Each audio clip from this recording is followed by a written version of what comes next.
Last night, President Obama headlined a fundraiser in Greenwich, Connecticut, the heart of hedge fund country. And he lamented getting so little respect for all he's managed to accomplish, like financial reform. He even mocked the idea of pushing for derivatives reform. Does this guy know anything about what caused the financial collapse? Does he even know what a derivative is? I guess if he didn't think we needed derivatives reform, then you would be proud of that bill that passed. We're joined now by Robert Scheer, the author of The Great American Stick-Up, How Reagan Republicans and Clinton Democrats Enriched Wall Street While Mugging Main Street. Robert, wait a minute. Now, I heard that Bill Clinton was one of the good guys, and he stuck up for the little guys. Well, how are you putting him in the same sentence as Reagan and the Republicans?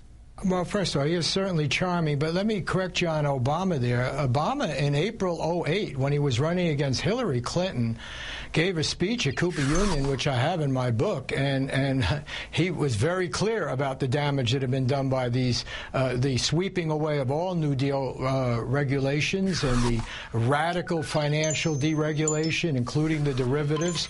He seemed to understand it very well. He was listening to people like Stiglitz and Paul Volcker and others, and the real mystery of Obama, who was very clear that this mischief had occurred during the Clinton years. It was Clinton who fulfilled Ronald Reagan's fantasy of getting government off the backs of Wall Street, and Obama was very clear on it. And the great mystery is, why did he appoint the people who did it under Clinton, Summers and Geithner, to run the economy after? That is it. But it's not a lack of knowledge. He had a very clear understanding.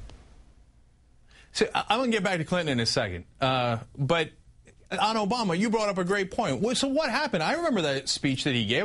That's one of the reasons we got excited about him. And then he comes into office and picks Larry Summers, who did the deregulation in the first place, Tim Geithner, who wasn't minding the store in the first place. So, I mean, you wrote a book about it. Give me a guess here. Why did he do it?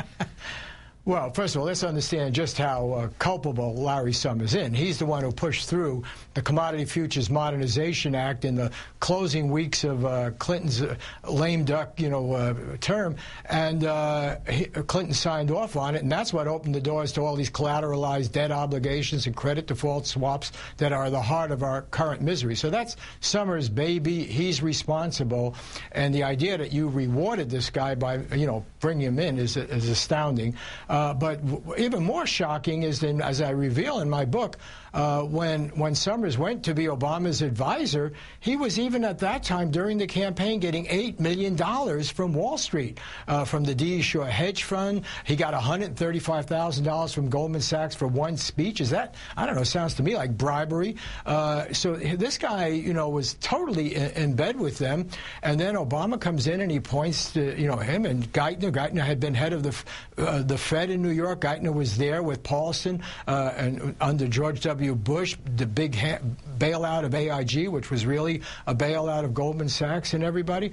So, I think Obama, frankly, betrayed us. And it's not out of ignorance. I think I don't think it's out of ignorance. I think he decided, Wall Street gave him a lot of money. You don't want to spook the markets. He bought the basic argument, and that's why they've been hesitant to appoint Elizabeth Warren and give her, and have meaningful financial control, by the way. The financial regulations that they push through are without teeth. They're not significant. And this consumer agency had some possibility of being significant because a good person, Elizabeth Warren, in the mold of Brooks Lee Bourne, who during the Clinton administration blew the whistle on all this but was destroyed by Rubin, Summers, Greenspan, Geithner. Elizabeth Warren is that kind of stellar protector of the interests of the average person in this country, and these guys wanted to do a job on her, but she has a pretty strong base out there. Her voice has been clear. She's a leading Harvard professor and expert on this stuff. So now I think they've done a window dressing thing. I'm not really too excited about the job she's been given. But, they didn't. Look, let's understand the basic scam here. We can argue about whether Wall Street should have been bailed out. I don't feel that way. I'm with some of the Tea Party people, Rand Paul and others. I don't think we should have done it. They don't bail us out. We don't have to bail them out. They got the laws they wanted, and they went nuts over it. But at least they should have gotten something in return, which is a foreclosure moratorium. Right. Unfortunately, we're out of time. But those are all strong words, especially the word betray. So that was interesting. Thank you for the interview. We appreciate it. I think they play good cop, bad cop, but Democrats and Republicans, if you ask me.